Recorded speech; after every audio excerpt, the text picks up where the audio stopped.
I'd like to take you to another world. And I'd like to share a 45-year-old love story with the poor living on less than $1 a day.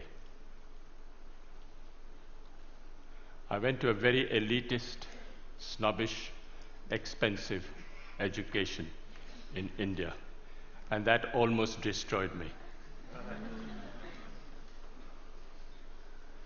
I was all set to be a diplomat, teacher, doctor, all laid out.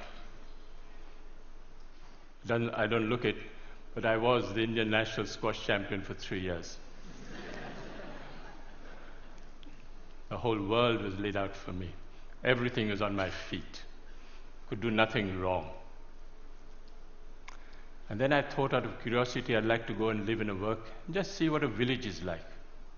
So in 1965, I went to what was called the worst Bihar famine in India, and I saw starvation, death, people dying of hunger for the first time. Changed my life. Came back home, told my mother, I like to live and work in a village.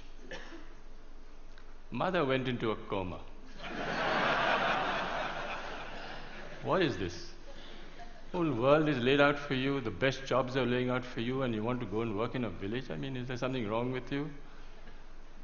I said, no, I've got the best education, it made me think, and I wanted to give something back in my own way. What do you want to do in a village? No job, no money, no security, no prospect. I said, I want to live and dig wells for 5 years. Dig wells for 5 years? You went to the most expensive school and college in India and you want to dig wells for 5 years? She didn't speak to me for a very long time because she thought I'd let my family down. But then I was exposed to the most extraordinary knowledge and skills that very poor people have, which is never brought into mainstream, which is never identified, respected, applied on a large scale. And I thought I'd start a barefoot college only for the poor. What the poor thought was important would be reflected in the college. Went to this village for the first time. Elders came to me and said, are you running from the police? I said, no. You failed in your exam? I said, no. You didn't get a government job? I said, no. What are you doing here? Why are you here?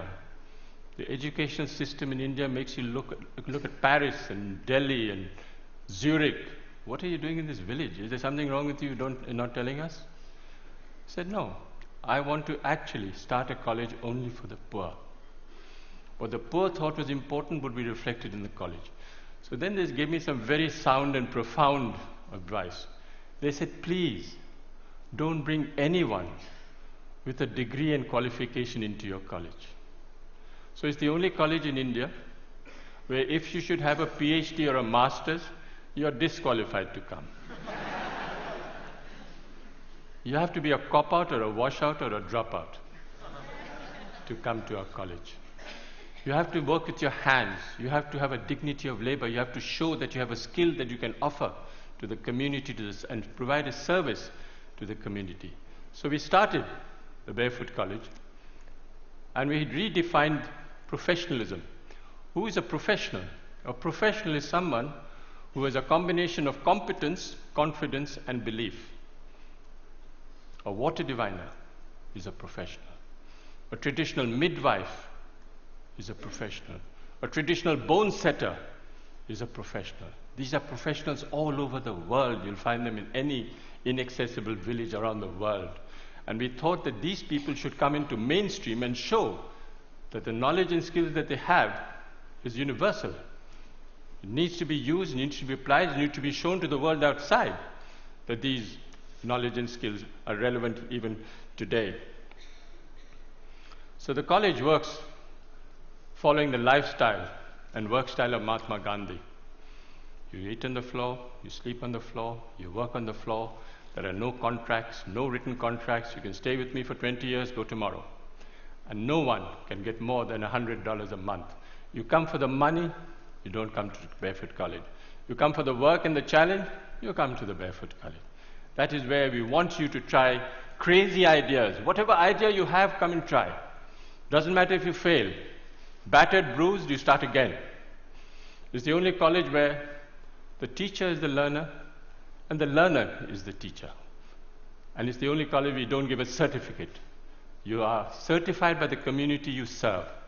You don't need a paper to hang on the wall to show that you are an engineer. So when they said that, they said, well, show us what is possible. What are you doing? This is all mumbo jumbo if you can't show it on the ground. So we built the first Barefoot College in 1986. It was built by 12 barefoot architects who can't read and write. Built on $1.50 a square foot. 150 people lived there, worked there. They got the Aga Khan Award for Architecture in 2002. But then they suspected, they thought there was an architect behind it. I said, yes, they made the blueprints, but the barefoot architects actually constructed the college. We are the only ones who actually returned the award for $50,000 because they didn't believe us and we thought that they were actually casting aspersions on the barefoot architects of Telonia. I asked a forester, high-powered, paper-qualified expert.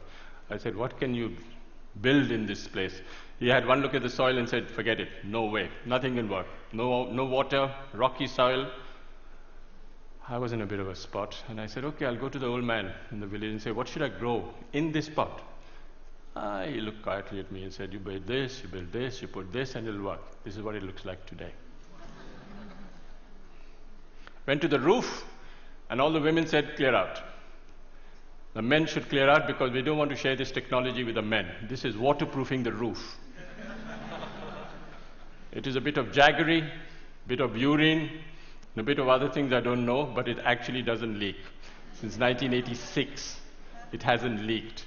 This technology, the women will not share with the men.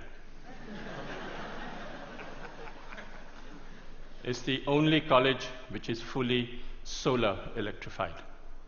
All the power comes from the sun. 45 kilowatts of panels on the roof and everything works off the sun for the next 25 years. So long as the sun shines, I have no problem with power. But the beauty is that it was installed